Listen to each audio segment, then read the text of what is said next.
할렐루야. 2021년 11월 9일 화요일 아침 기도회를 시작하겠습니다.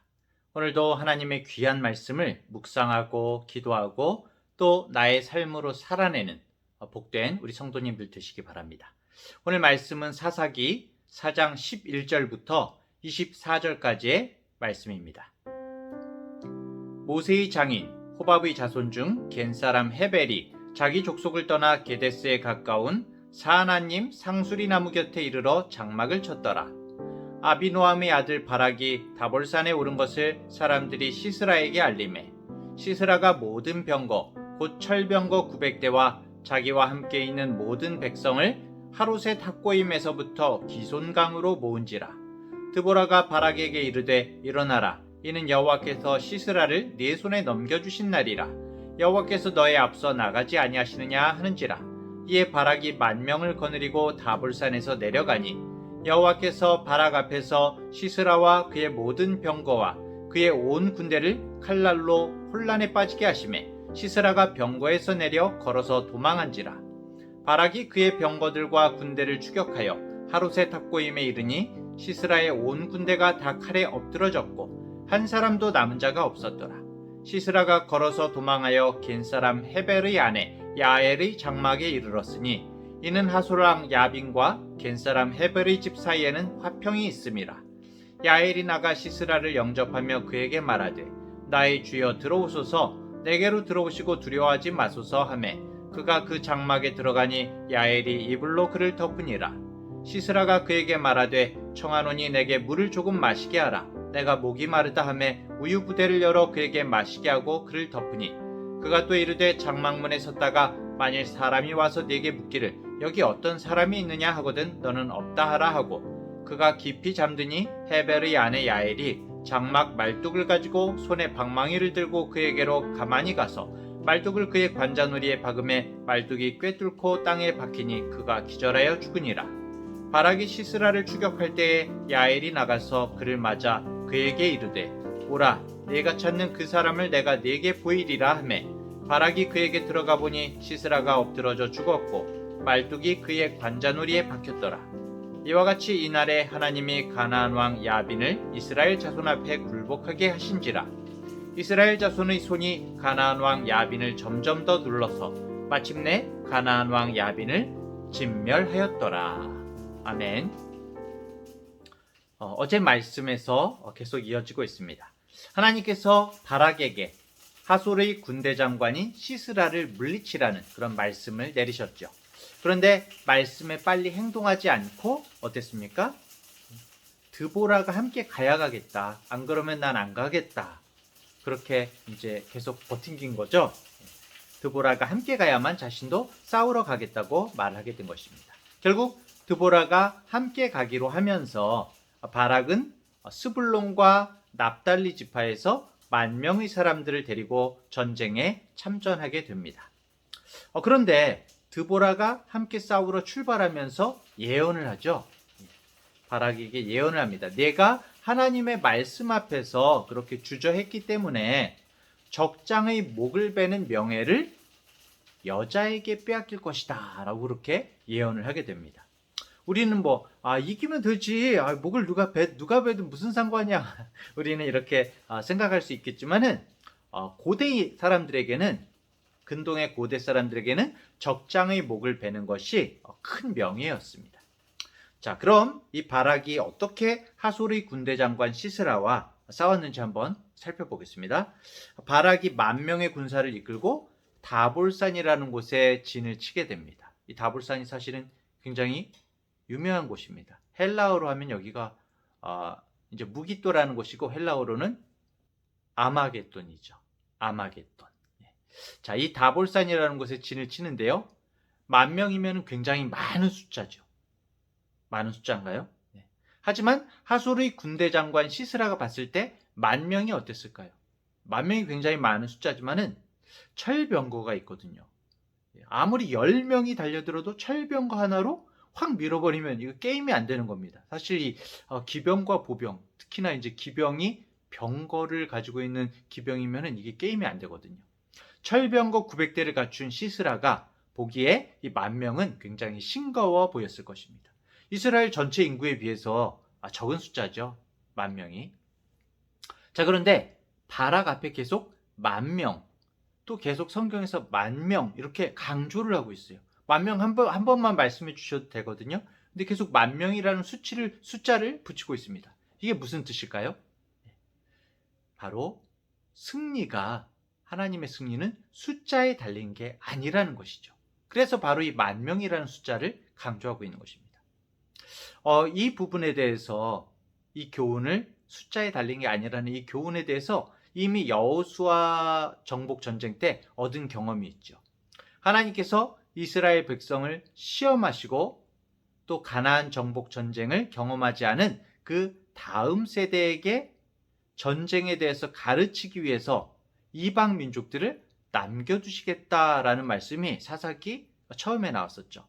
그 무엇을 가르치겠다 하는 핵심이 사사기 3장 4절에 나오는데요.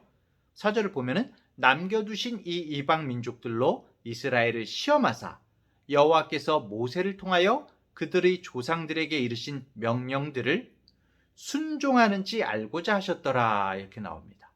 명령들을 순종하는지 알고자 하셨더라. 하나님의 전쟁의 방법은 오늘 이제 지금 바로 나왔죠. 하나님의 전쟁의 방법이 뭡니까? 바로 순종하는가라는 것입니다. 순종하는가. 우리가 모든 삶 가운데 당면하는 크고 작은 많은 일들도 똑같습니다. 어떻게 하면 승리할 수 있습니까? 우리가 믿는 자로서 바로 하나님의 말씀에 순종하면 승리하는 것입니다. 그런데 세상이 결코 만만하지 않아요. 보면은 이 이스라엘의 모습도 보십시오. 10,000명이니까, 10,000명의 군사니까 뭐 그래, 시스라가 판단하기에 뭐 10,000명이니까 20,000명이나 30,000명이면 되겠지. 그리고 뭐 철병거 900대 다 있을 필요가 없지. 뭐 200대 정도 갖고 나가면 되나? 그런데요, 아니지요. 시스라는 모든 철병거와 모든 가용 가능한 군대를 동원합니다. 대충이 아닌 거예요. 모든 것이 다 동원되어서 우리를 맞서서 싸우는 겁니다. 이렇게 세상이 우리를 아주 강력하게 대적하는 것이죠.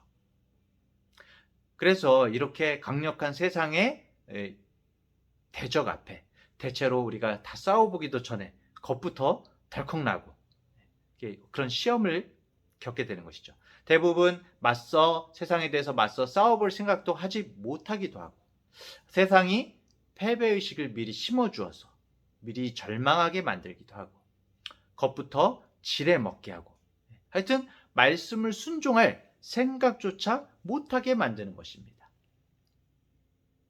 오늘 말씀에 보면은 이 주저하는 바락, 이 바락의 모습이 바로 우리들의 모습인 것이죠. 드보라가 어떻게 합니까? 바락이 주저하고 이 다볼산 위에 올라가 있으니까 어떻게 합니까? 일어나라! 하나님께서 너에게 저 군대를 넘겨주시지 않았냐? 일어나라! 하고 용기를 주죠. 바락이 겨우겨우 순종의 발걸음을 뗄 때에 정말 말도 안 되는 일이 벌어지는 겁니다. 이때 이 하솔의 군대 장관 시스라가 모든 병거와 군사들을 기손강 쪽으로 배치를 했죠. 기손강. 사실 지금 바락이나 시스라나 양쪽 다 자기들에게 유리한 싸움을 하려고 이 병력을 배치한 겁니다. 사람과 이 전차가 맞서 싸우려면 이스라엘 입장에서는 어느 쪽이 나을까요? 넓은 평지가 나을까요? 아니면 막 이렇게 바위도 있고 이렇게 지형이 막 꾸불꾸불 이렇게 울퉁불퉁한 그런 산이 나을까요? 당연히 산이 낫겠죠. 네, 산에서 막 게릴라 작전도 쓰고 여기저기 막 숨기도 하고 은폐물, 엄폐물이 많지 않습니까? 그래서 바락은 지금 다볼산에서 이렇게 관망을 하고 있는 것이죠. 하지만 시스라는 어떻습니까? 병거가 막 달려나가려면은 강을 끼고 있는 넓은 평원이어야 좋겠죠. 그래서 이 강 옆에 계속 이 평원에서 내려와야 될 텐데 그러면서 관망을 하고 있는 것입니다. 자, 서로 이렇게 자기에게 유리하게 전쟁을 하려고 눈치를 보고 있을 때 드보라가 바락에게 말하는 것이죠. 뭐해? 하나님께서 시스라와 온 군대를 이스라엘에게 넘겨주셨다니까. 지금 유리한 거 따지지 말어. 이것저것 재지 말고 빨리 말씀에 순종해서 나가라고 이렇게 이야기를 하는 것입니다. 결국 14절에 보면은 바락이 다볼산을 내려가게 되죠. 자, 시스라가 기손강 기슭에 철병거 900대를 이끌고 의기양양하게 기다리고 있습니다. 그런데 이 정말 지형적으로는 어떻습니까? 시스라가 당연히 유리하죠. 그런데 정말 예상과 다르게 시스라와 철병거들이 제 역할을 다하지 못합니다. 오늘 성경에는 자세하게 나와 있지는 않아요. 왜 이 철병거를 어떻게 제압을 했는지 나와 있지는 않습니다. 적군을, 여기 나와 있기로는 적군을 칼날로 혼란에게 빠지게 했다라는 것을 보면은 하나님께서 이스라엘의 사기를 올리시고 힘을 더해 주신 것 같습니다. 결국 시스라가 철병거를 버리고 내려서 도망을 갔다라고 나오죠. 이 보면은 철병거가 움직이지 못하게 된 것 같아요. 여러 가지 경우의 변수가 있겠죠. 예를 들면 하나님께서 비를 막 내리게 하신다든지, 강이 범람하게 해서 그 벌판이 물로 굉장히 질척질척하게 돼가지고 이 철병거가 푹푹 빠져버리게 됐다든지, 여러 가지 그런 성경에 자세하게 나와 있지는 않지만 하나님의 어떠한 변수를 하나님께서 주셨던 것 같습니다. 결국 시스라의 온 군대는 전멸하게 되죠. 자, 시스라가 이제 도망을 갑니다. 병거에서 내려서 걸어서 게데스를 거쳐서 아마 이 하솔로 올라가려고 그랬던 것 같습니다. 근데 그러다가 누군가를 만나게 돼요. 모세의 장인인 이드로의 후손, 호밥의 자손 이드로의 후손인 겐 족속의 장막을 만나게 된 거죠. 왜 여기를 일부러 찾아갔는지, 아니면은 정말 이렇게 지나치면서 이렇게 맞부딪히게 됐는지 자세하게 나와 있지는 않지만 결국에는 뭡니까? 예언을 이루시려는 거죠. 하나님께서 예언이 이루어지려는지 그 장막 중에서도 헤벨의 아내인 야엘을 마주치게 됩니다. 여인이죠. 뭔가 느낌이 이상합니다. 사실 시스라가 속한 이 하솔 족속과 이 겐 족속은 친하다고 나와 있어요. 화친 관계를 맺고 있었던 것 같습니다. 근데 그러니까 딱 보고서 겐 족속이다, 굉장히 마음속으로 우리 편이야 이렇게 생각을 했겠죠. 야엘이 나가서 시스라를 맞아들였을 때 많이 안심했을 것 같습니다. 그리고 시스라가 물을 달라고 하니까 야엘이 우유 부대를 열어서 발효된 우유를 주는 모습이 나오죠. 그리고 시스라가 깊이 잠이 들게 됩니다. 잠이 든 것 보니까 마음이 굉장히 놓인 것 같습니다. 그런데 이때 공포의 반전이 일어나는 거죠. 야엘이 시스라의 관자놀이에다가 장막 말뚝을 박아서 죽이게 되는 거죠. 정말 공포스러운 반전입니다. 야엘이 여러분 왜 시스라를 죽였을까요? 같은 어떻게 보면 친한 족속인데 왜 죽였을까요? 자기 족속과 화친을 맺은 하솔의 장관이기는 하지만 어떤 평상시에 불만이 있었던 걸까요? 아니면 이참에 이스라엘이 강성한 것 같아, 이스라엘에 붙어야겠다라고 판단을 한 것일까요? 아니면 어쩌면은 하나님의 메시지가 야엘에게 있었던 것일까요? 꿈이나 어떤 메시지를 통해서 하나님께서 야엘에게 미리 말씀하신 것일까요? 성경에는 그런 부분이 자세하게 나와 있지는 않습니다. 하지만 한 가지 확실한 것은 하나님의 말씀대로 이루어졌다는 것이죠. 예언이 그대로 이루어진 것입니다. 적장을 죽이는 영광을 바락이 아니라 여인이 갖게 된 것이죠. 철병거 900대, 공포정치 20년의 강력한 군대 장관이 여인의 손에 허무하게 죽었습니다. 결국 시스라의 군대는 힘이 꺾이고 이스라엘이 힘을 길러서 완전히 가나안 왕 야빈을 눌러버리게 된다라고 이제 오늘 말씀은 이렇게 마무리를 짓고 있는데요. 전쟁은 바락의 승리로 끝났습니다.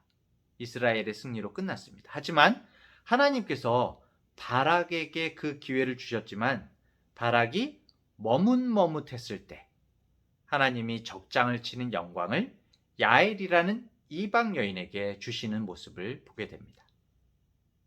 내 앞에 이걸 보니까 어떻습니까?